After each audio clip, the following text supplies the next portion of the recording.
Good morning बच्चों, हमारे online education channel में एक बार फिर आपका स्वागत है। बच्चों, पिछले 2 वीडियो में हमने चर्चा की थी, जो हमारा चैप्टर चल रहा है भारत का परिचय, उसके 2 वीडियो हम पहले अपलोड कर चुके और आज का तीसरा जो वीडियो है हमारा वो भी इस भारत के परिचय से ही संबंधित है। आप लोगों को पता होगा कि पहले 2 वीडियो में हमने भारत के नामकरण के बारे में, भारत की स्थिति के बारे में, दूसरे वीडियो में हमने भारत के आकार, विस्तार और क्षेत्रफल के बारे में और साथ साथ में भारत की सीमाओं के बारे में चर्चा की थी। बच्चों, हमारा तीसरा जो वीडियो है ये भारत की सीमाओं से ही संबंधित है, लेकिन यहाँ जो हम चर्चा करने वाले हैं, एक तो भारत के जो पड़ोसी देश हैं उनके साथ साथ भारत के कौन कौन से राज्यों की सीमाएं लगती हैं उनकी चर्चा करेंगे। और दूसरा जो हमारा बिंदु रहेगा इस वीडियो का वो ये रहेगा कि भारत की एशिया के संदर्भ में स्थिति कैसी है, भारत को उपमहाद्वीप क्यों कहा जाता है। तो इन 2 बिंदुओं के रूप में बिंदुओं पर आज हम चर्चा करने वाले हैं। तो ध्यान दीजिए, हमारी चर्चा का जो पहला बिंदु है कि भारत के जो पड़ोसी देश हैं, जैसा मैंने दूसरे वीडियो में आपको बताया था कि भारत के साथ साथ में कौन कौन से देशों की सीमा लगती है, तो उन पड़ोसी देशों की चर्चा करने वाले हैं। तो देखिए, मैंने पहले वीडियो में आपको बताया था कि भारत की जो स्थलीय सीमा है उत्तर की ओर, वो 7 देशों के साथ में लगती है। अलग अलग देशों के हमने आपको नाम बताए थे, मैंने आपको एक ट्रिक भी बताई थी बचपन में MBA, ठीक है ना। तो हम उनकी चर्चा करने वाले हैं। तो देखिए, सबसे पहले हम एक एक देश की चर्चा करने वाले हैं। आपको बहुत अच्छी तरह पता है कि भारत के पश्चिमी भाग में पाकिस्तान नामक देश है,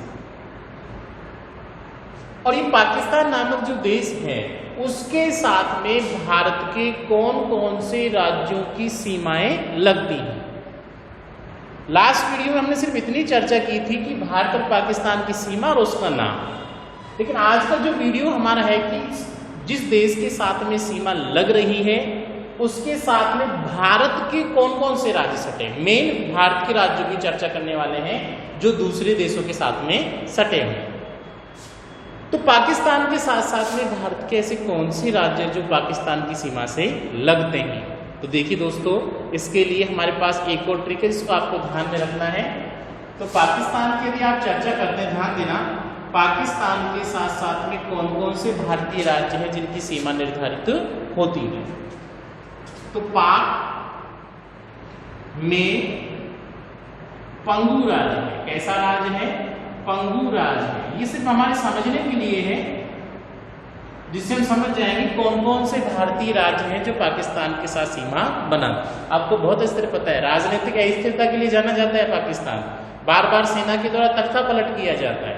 उसी चीज से हमने एक निकाली है, ये सेंटेंस निकाला कि पाकिस्तान में कैसा राज्य? पंगू राज्य है, निर्भर राज्य नहीं है, पंगू है।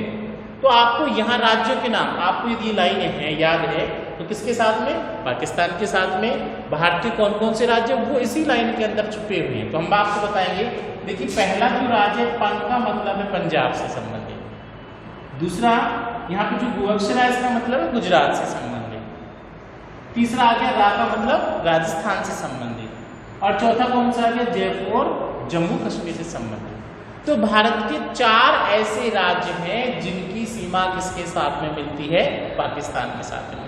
4 राज्यों की सीमा किसके साथ मिलती है? पाकिस्तान के साथ में। भारत के 4 राज्य हैं जो आपके सामने, एक का मतलब हो गया पंजाब के रूप में, पैफोर पंजाब हो गया, इसका मतलब गुजरात हो गया, ये आपका राजस्थान हो गया, राजस्थान, और ये जम्मू कश्मीर हो गया। तो ये 4 राज्य ऐसे हैं जो पाकिस्तान के साथ में भारत की सीमा का निर्धारण करते हैं। ठीक इसी प्रकार से भारत का ये जो उत्तरी पश्चिमी भाग है ये अफगानिस्तान के साथ जुड़ा हुआ। अफगानिस्तान लास्ट वीडियो में हमने आपको बताया था कि भारत और अफगानिस्तान के बीच की जो सीमा है उसको डोरंड रेखा कहा जाता है।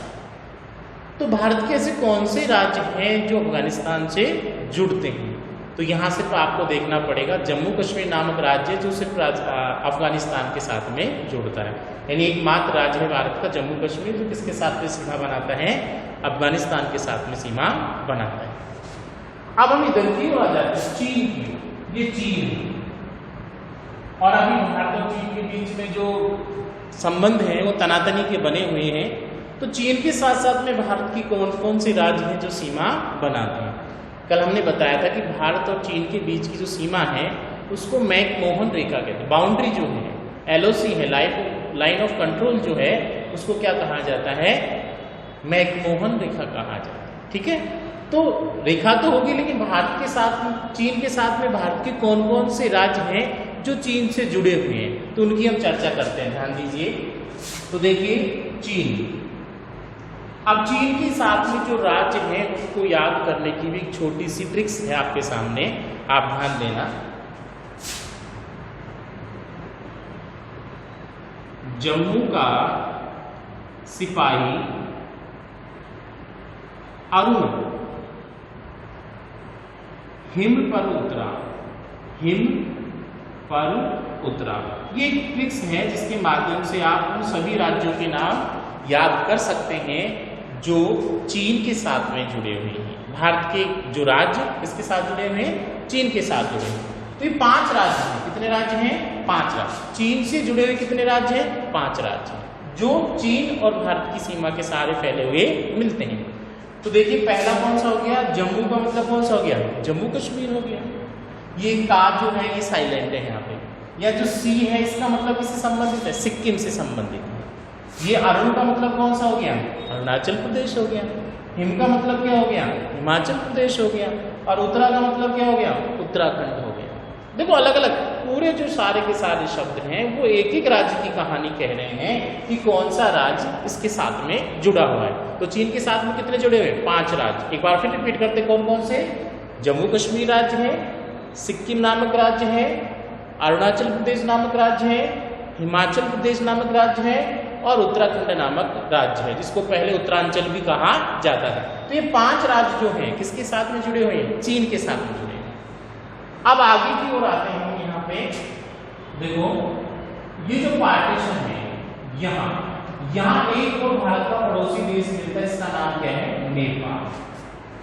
तो नेपाल और भारत के बीच में जो बाउंड्री मिल रही थी, जो सीमा मिल रही थी, उसका नाम हमने आपको लास्ट वीडियो में बताया था कि उसको रेडोलिफ लाइन कहा जाता है। रेडोलिफ लाइन कहा जाता है।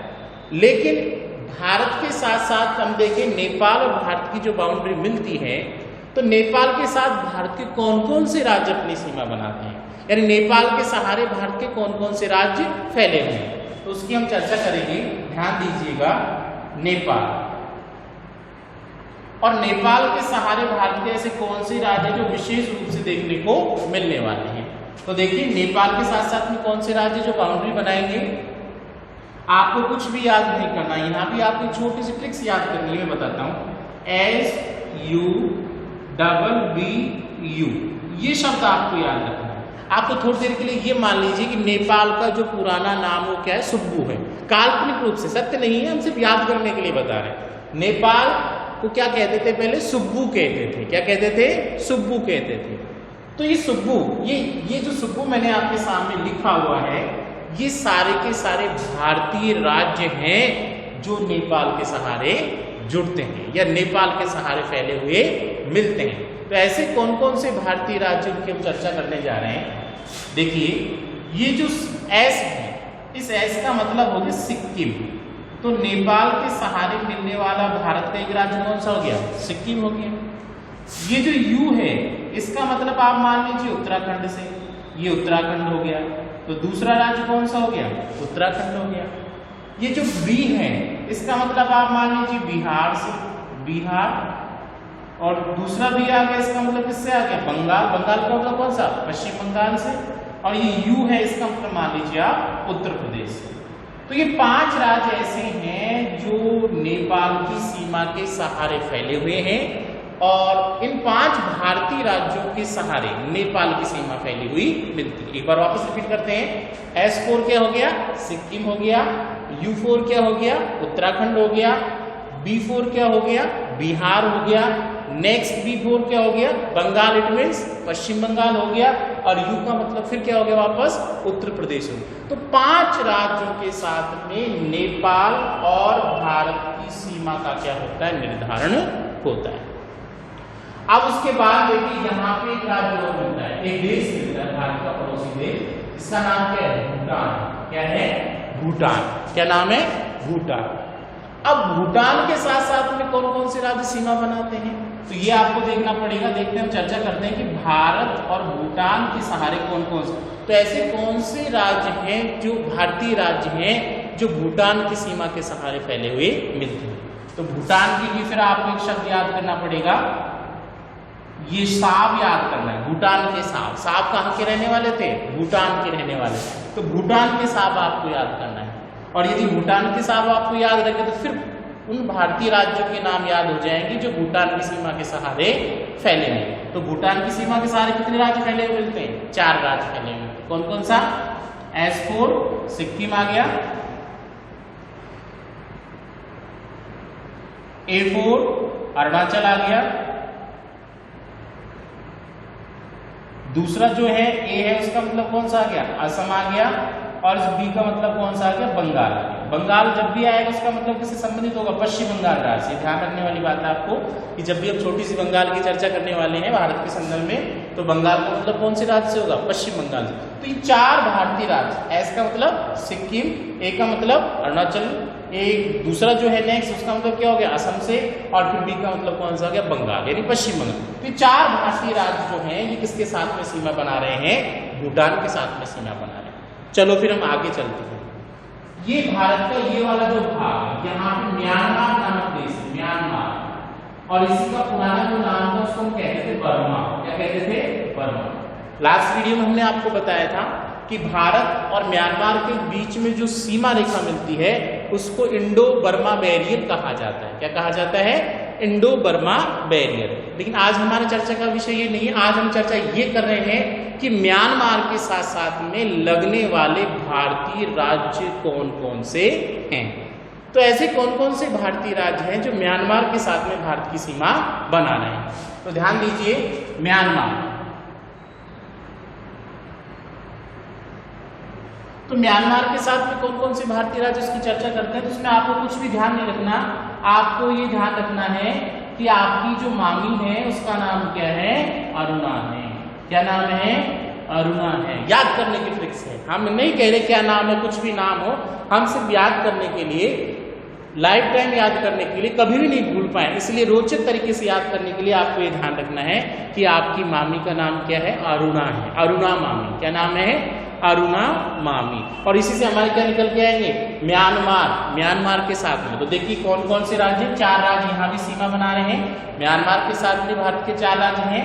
एक तो कौन सा है? अरुणाचल प्रदेश है। कौन सा प्रदेश है? अरुणाचल प्रदेश।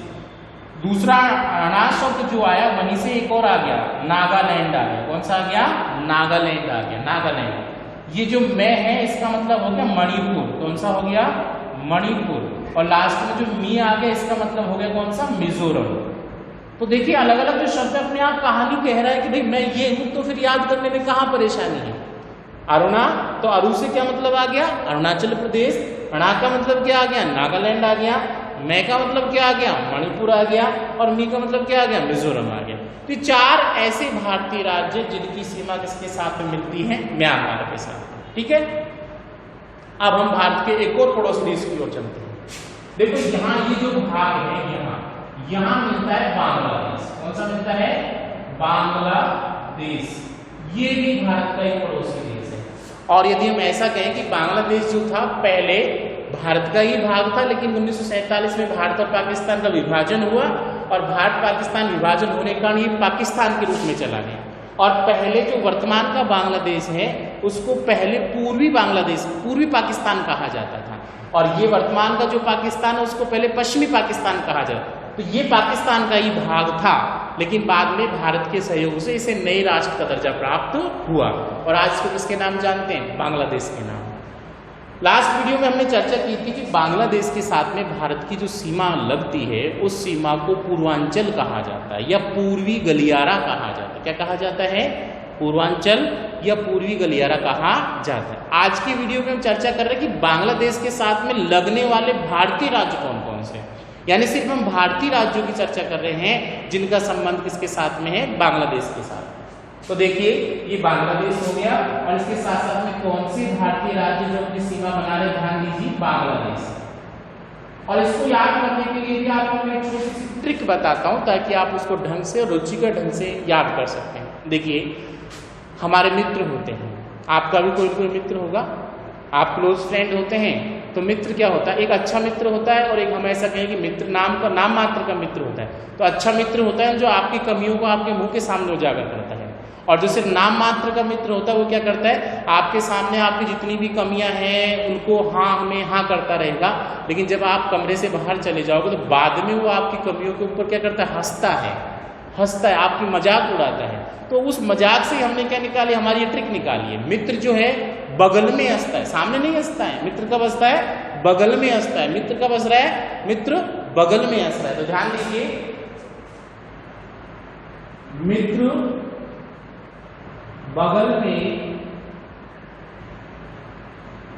अब हंसना तो हम लिखेंगे नहीं, यहाँ पे हंसता लिखते हैं, थोड़ा समझने के लिए, सिर्फ समझने के लिए हमने क्या किया है? हंसने की जगह अस लिख दिया है। तो मित्र कब हंसता है? बगल में हंसता है। मित्र बगल में हंसता है। तो देखिए कौन कौन से राज्य हैं? इस मी का मतलब कौन सा हो गया? मिजोरम हो गया। Me for Mizoram. ये जो त्रय है इसका मतलब क्या हो गया? त्रिपुरा हो गया। ये बगल का मतलब क्या हो गया? बंगाल हो गया। यार बंगाल की चर्चा थोड़ी देर पहले मैंने कहा था, जब भी चर्चा करेंगे किससे संबंधित होने वाली है? ये मेघालय हो गया। और इस अस का मतलब क्या हो गया? असम हो गया। तो देखिए बच्चों, बांग्लादेश के साथ में जिन भारतीय राज्यों की सीमा लग रही है उनकी संख्या भी कितनी होगी? 5 होगी। कौन कौन से राज्य देखते हैं? मिजोरम हो गया, त्रिपुरा हो गया, पश्चिम बंगाल हो गया, मेघालय हो गया और असम हो गया। तो ये 5 भारतीय राज्य ऐसे हैं जो बांग्लादेश के साथ में भारत की सीमा बनाते हैं। तो यहां देखिए हमने क्या किया?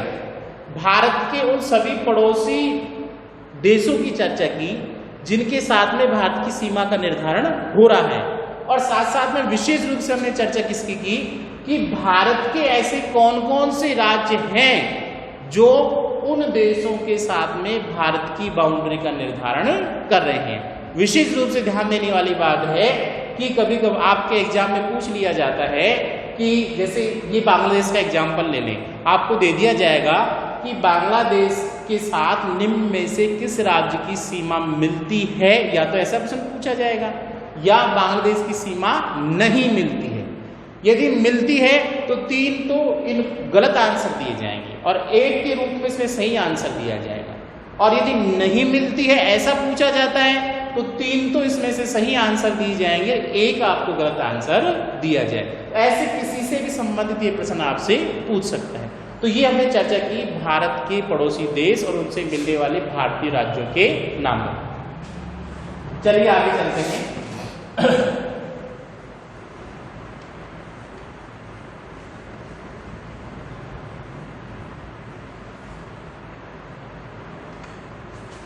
अब देखिए, अब से पहले हम चर्चा कर रहे थे भारत की स्थलीय सीमा की। कर्क रेखा के उत्तर में जो भाग फैला हुआ है वो स्थलीय सीमा का निर्धारण करता है। पहले वीडियो में मैंने आपको ये बताया था कि कर्क रेखा का अधिकांश जो दक्षिणी भाग है वो सामुद्रिक सीमा बनाता है, जलीय सीमा बनाता है।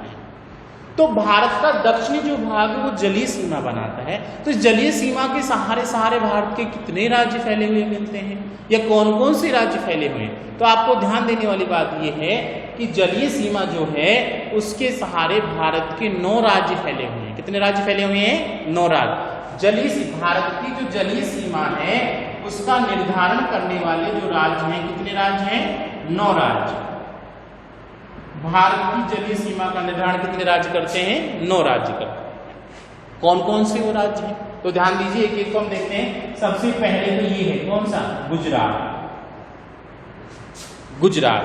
गुजरात भारत का एक ऐसा राज्य है जिसके साथ में भारत की सबसे लंबी समुद्र तट रेखा मिलती है, ये भी ध्यान देने वाली बात है। गुजरात भारत का एक ऐसा राज्य है जिसके साथ में भारत की सबसे लंबी समुद्र तट रेखा मिलती है। प्रश्न ऐसा पूछा जाएगा, भारत की सबसे लंबी समुद्र तट रेखा किस राज्य के साथ में मिलती है? किसके साथ में मिलती है? गुजरात के साथ। दूसरा, गुजरात से थोड़ा नीचे आओगे तो कौन सा मिलेगा? महाराष्ट्र मिलेगा। कौन सा मिलेगा? महाराष्ट्र। फिर थोड़ा नीचे आओगे तो यहाँ पे कौन सा मिलेगा? कर्नाटक मिलेगा, कर्नाटक। और थोड़ा सा यहाँ पे जो आप आओगे यहाँ पे क्या मिलेगा? गोवा मिलेगा। एक प्रश्न यहां से तैयार होता है, भारत का ऐसा कौन सा राज्य जिसके साथ में भारत की सबसे छोटी समुद्र तट रेखा लगती है? सबसे बड़ी तो किसके साथ मिल रही है? गुजरात के साथ में। तो फिर सबसे छोटी किसके साथ में लग रही है? गोवा के साथ। ध्यान देने वाली बात है। तो भारत की सबसे छोटी समुद्र तट रेखा जो मिलती है किसके साथ में? गोवा के साथ। और गोवा के बाद में नीचे आओगे तो कौन सा मिलेगा? केरल मिलेगा। केरल की इधर की ओर आओगे पूर्व की ओर तो कौन सा मिलेगा? तमिलनाडु मिलेगा, तमिलनाडु मिलेगा। तमिलनाडु के ऊपर आओगे यहाँ पे तो कौन सा मिलेगा? आंध्र प्रदेश मिलेगा, आंध्र प्रदेश। आंध्र प्रदेश से ऊपर यहाँ पे आओगे तो कौन सा मिलेगा? उड़ीसा मिलेगा। और उड़ीसा से ऊपर यहाँ पे आओगे तो कौन सा मिलेगा? पश्चिम बंगाल। तो बच्चों ये सारे ऐसे राज्य थे जो भारत की समुद्र तट रेखा का निर्धारण करते हैं। कितने राज्य बताए थे? 9 राज्य बताए। ध्यान दीजिए, 1 2 3 4 5 6 7 8 और 9। ये 9 राज्य ऐसे हैं जो भारत की सामुद्रिक सीमा का निर्धारण करते हैं, समुद्र तटीय सीमा का निर्धारण करते हैं। इसके अलावा केंद्र शासित प्रदेशों में भी कुछ ऐसे केंद्र शासित प्रदेश हैं जो भारत की समुद्र तटवर्ती सीमा के सहारे फैले हुए हैं। अब यदि हम ऐसी चर्चा करेंगे भारत में कितने केंद्र शासित प्रदेश हैं, देखिए एक नया प्रश्न है, हाल ही में जनरेट होने वाला प्रश्न है। अब यदि मैं मान लीजिए आपसे प्रश्न पूछूं कि भारत में कितने राज्य हैं और कितने केंद्र शासित प्रदेश हैं, तो निश्चित सी बात है कि आप में से मुझे लगता है ज्यादातर बच्चे शायद जल्दीबाजी के चक्कर में प्रश्न आंसर जो है गलत कर जाएंगे। और ज्यादातर बच्चे क्या कहेंगे कि सर भारत में 29 राज्य हैं और 7 केंद्र शासित प्रदेश। ज्यादातर बच्चे, मैं नहीं कह रहा सारे बच्चे ऐसा कहेंगे। क्यों? क्योंकि ज्यादातर बच्चों ने यही पढ़ा है। लेकिन ध्यान देना, अब ऐसी स्थिति नहीं रही है, अब बदल गई स्थिति। भारत में अब 29 राज्य नहीं है और न ही 7 केंद्र शासित प्रदेश हैं। आपको पता है हमारे भारत के जम्मू कश्मीर में धारा 370 लगी हुई थी, वो 2019 में हटा दी गई है। और जैसे ही धारा 370 हटी उसके बाद में भारत का जो जम्मू कश्मीर नामक राज्य था, तो जम्मू कश्मीर नामक राज्य को 2 केंद्र शासित प्रदेशों में बांट दिया है। कितने केंद्र शासित प्रदेशों में? 2 में। तो 2 केंद्र शासित प्रदेश तो क्या हो गए? बढ़ गए हैं। लेकिन एक राज्य जम्मू कश्मीर, इसका विभाजन क्या हो गया? घट गया है। तो अब भारत में जो राज्य 28 राज्य हैं, कितने राज्य हैं? 28 राज्य हैं और साथ साथ में 7 की जगह 9 केंद्र शासित प्रदेश हैं। कितने केंद्र शासित प्रदेश हैं?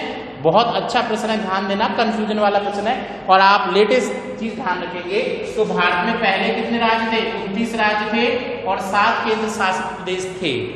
लेकिन अब भारत में कितने हो गए? 28 राज्य हो गए और 9 केंद्र शासित प्रदेश हो गए। जम्मू को और लद्दाख नामक क्षेत्र को अलग अलग केंद्र शासित प्रदेश बना दिया गया। जम्मू और लद्दाख, तो 7 में 2 जोड़ दें कितने हो गए? 9 हो गए। लेकिन जम्मू कश्मीर वाला जो राज्य था वो समाप्त हो गया, तो अब राज्यों की संख्या क्या होगी? 1 कम होगी। तो राज्य तो कितने रह गए? 28 और केंद्र शासित प्रदेश कितने हो गए? 9 हो गए। ध्यान देना। तो उन 9 केंद्र शासित प्रदेशों में से जम्मू है और लद्दाख है, ये तो आपको पता है स्थलीय सीमा में गई। उसके बाद में आप दिल्ली देखेंगे तो यहाँ भी सामुद्रिक सीमा नहीं है, चंडीगढ़ देखेंगे तो यहाँ भी सामुद्रिक, यानी इन चारों का तो कोई संबंध है ही नहीं। भारत की समुद्र तटीय सीमा है उससे इनका कोई संबंध नहीं है। अब कौन सा बचा? तो आप देखेंगे यहाँ पे दादरा नगर हवेली। कौन सा है? एक तो दादरा नगर हवेली नामक जो केंद्र शासित प्रदेश है वो भारत की समुद्र तटीय सीमा बनाता है, और एक आ जाएगा आपका दमन दीव। कौन सा आ जाएगा? दमन दीव। ये भी क्या बनाता है? समुद्र तटवर्ती सीमा बनाता है। और उसके बाद में आप यहाँ देखेंगे एक और आएगा पौंडीचेरी नामक। तो ये ऐसे केंद्र शासित प्रदेश हैं जो भारत के साथ में समुद्र तटीय सीमा बनाते हैं। एक और चीज है कि भारत का अंडमान निकोबार द्वीप है, एक लक्षद्वीप है, ये भी किसके अंदर शामिल किए जाते हैं, समुद्र के अंदर। लेकिन वो कौन सी द्वीपीय सीमा बनाते हैं, कौन सी सीमा बनाते हैं, भारत की द्वीपीय सीमा बना रहे। ध्यान देने वाली बात है, मुख्य भूमि के साथ में नहीं है। और ये किसके साथ में फैले हुए हैं, मुख्य भूमि के साथ में फैले। तो दादरा नगर हवेली है, दमन द्वीप है और पौंडीचेरी नामक केंद्र शासित प्रदेश है, वो मुख्य रूप से भारत की मुख्य स्थलीय भूमि के सहारे समुद्र तटवर्ती सीमा बना रहे।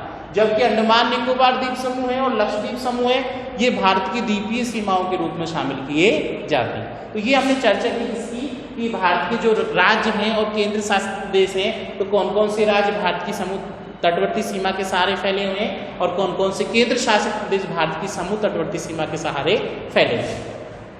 चलिए बच्चों, अब आज का जो हमारा दूसरा टॉपिक है वो है कि भारत जो है उसको उपमहाद्वीप क्यों कहा जाता है। देखिए बहुत अच्छा प्रश्न है, अक्सर पूछा भी गया है बहुत एग्जाम के अंदर कि भारत को उपमहाद्वीप क्यों कहा जाता है। सबसे पहले तो आपको ये समझना पड़ेगा कि महाद्वीप किसे कहते हैं। तो महाद्वीप का मतलब होता है एक विशाल भूखंड, एक बहुत बड़ा भूखंड भाग, भूमि वाला स्थलीय भाग जिसके चारों ओर सागर फैले हुए मिलते हैं, समुद्र फैले हुए मिलते हैं, तो उसको क्या कहा जाता है, महाद्वीप कहा जाता है।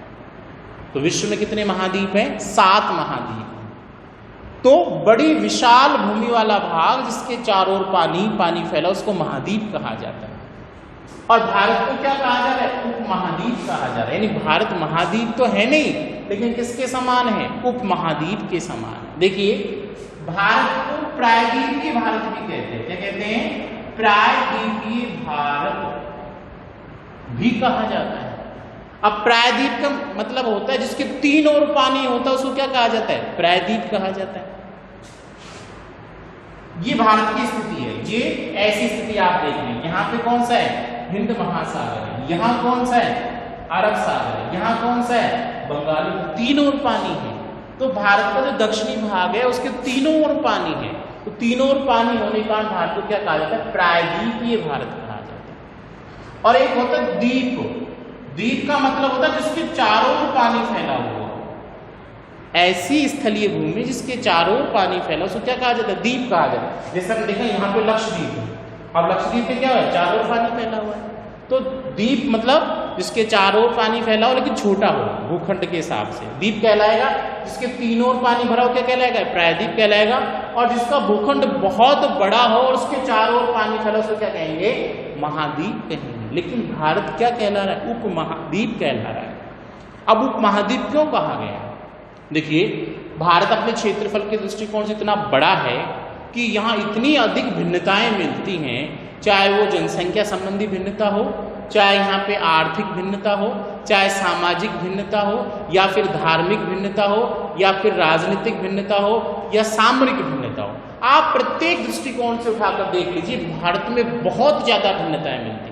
एक और पहाड़ मिल रहे हैं, कहीं पे मैदान मिल रहे हैं, कहीं पे मरुस्थल मिल रहा है, कहीं पे पठार मिल रहा है या नहीं, ये भिन्नता है ना। कहीं पे कश्मीरी भाषा बोली जा रही है, कहीं पे राजस्थानी बोली जा रही है, कहीं पे गुजराती, कहीं पे मराठी, कहीं पे तमिल, कहीं पे कन्नड़, कहीं पे बंगाली, कहीं पे बिहारी, अलग अलग भाषा है। कोई छोटा है एज के दृष्टिकोण से, कोई बुजुर्ग है, कोई बीच वाली अवस्था में, तो कोई बाल्यावस्था में है, कोई युवावस्था में, कोई वृद्धावस्था में। कोई पहनावा देखिए, वस्त्र आभूषण देखिए, कोई जीन्स शर्ट पहनता है, कोई धोती कुर्ता पहनता है, कोई लुंगी पहनता है, कोई कुर्ता पहनता है, मतलब अलग अलग स्त्रियों के पहनावे देख लीजिए, कहीं पे ओढ़नी पहनी जाती है, कहीं पे धोती पहनी जाती है, धोती पहनने का स्टाइल भी अलग अलग होता है। तो ये भिन्नता है भाषा की, शिक्षा की, कहीं कम शिक्षा का प्रतिशत मिलता, कहीं तो इतनी अधिक भिन्नताएं हैं। भारत एक देश होते हुए भी इतनी ज़्यादा भिन्नताएं रखता है जितनी किसी महाद्वीप में होनी चाहिए, और इसी कारण भारत को उपमहाद्वीप की संज्ञा दी जाती है। अब आपको एक चीज़ और ध्यान रखनी है, भारतीय उपमहाद्वीप में केवल भारतीय शामिल नहीं होता, अपितु ये जो आप देख रहे हैं पाकिस्तान वाला भाग है, नेपाल, भूटान है, म्यांमार, बांग्लादेश और श्रीलंका वाला, ये सारे के सारे जो देश है भारतीय उपमहाद्वीप की श्रेणी में ही शामिल किए जाते। तो बहुत ज़्यादा भिन्नताएं होने के कारण, एक ही देश के अंदर इतनी अधिक भिन्नताएं जो मिलती हैं, उसी के कारण भारतीय क्षेत्र को उपमहाद्वीप के नाम से जाना जाता है। यानी भारत को क्या कहा जाता है? उपमहाद्वीप कहा जाता है। और भारत जो दक्षिण एशिया वाला भाग है, एशिया का, क्योंकि भारत किस महाद्वीप का अंग है? एशिया में। तो दक्षिणी एशिया महाद्वीप का सबसे समृद्ध, सबसे ताकतवर, सबसे अच्छी स्थिति रखने वाला, सबसे अच्छी राजनीतिक, आर्थिक, सामरिक, व्यावसायिक और सर्वाधिक जनसांख्यिकी स्थिति दक्षिण एशिया के संदर्भ में यदि कोई देश रख रहा है तो कौन सा है? हमारा भारत देश है। इसी कारण से क्या कहा जाता है? उपमहाद्वीप की संज्ञा दी जाती है। तो यहाँ जाकर दोस्तों आज का जो हमारा वीडियो था वो समाप्त हुआ। मुझे उम्मीद है आपने बहुत ध्यान से सुना होगा इसको और सुन रहे होंगे। तो यहाँ जाकर हमारा जो पहला चैप्टर था भारत का परिचय वो समाप्त हुआ।